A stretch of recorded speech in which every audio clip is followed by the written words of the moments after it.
انسان کی اپنی اوقات کیا ہے؟ کبھی سوچتی ہوں کہ انسان کی اپنی اوقات ہی کیا ہے، جس بنا پر وہ کائنات کے خالق کے حکم سے سرتابی کرتا ہے۔ آسمان کی طرف نگاہیں دوڑائیں جو نہایت لاکھوں کہکشاؤں سے مزین ہے۔ ہر کہکشاں لاکھوں ستارے سائے ہوئے ہے۔ کہا جاتا ہے کہ زمین پر موجود مٹی اور ریت کے ذرات سے زیادہ تعداد ان ستاروں کی ہے۔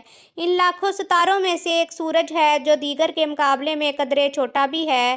زمین اس ایک ستارے کے سیاروں میں سے ہے۔ سورج اور زمین کا درمیانی فاصلہ اتنا طویل ہے کہ کوئی لائٹ کی رفتار سے چلے تو اس سورج تک پہنچنے کے لیے بھی کئی سال لگ جائیں۔ سبحان اللہ، یہ کائنات جس میں کوئی مجہول نہیں، جس کا اور ادراک انسانی آنکھ کے بس سے باہر ہے، جس ہستی کی شاہکار ہے وہ ذات کتنی عظیم ہوگی، اس کی طاقت کا اندازہ کیسے لگایا جائے، کوئی پیمانہ ہی نہیں۔ کبھی سوچا ہے اس ذات کے مقابلے میں ہماری حیثیت کیا ہے؟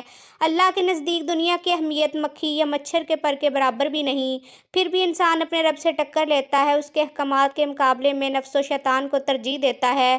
اللہ کا شکوہ کتنا بجا ہے، اور انہوں نے اللہ تعالیٰ کی قدر نہیں پہچانی جیسا اس کی قدر پہچاننے کا حق ہے۔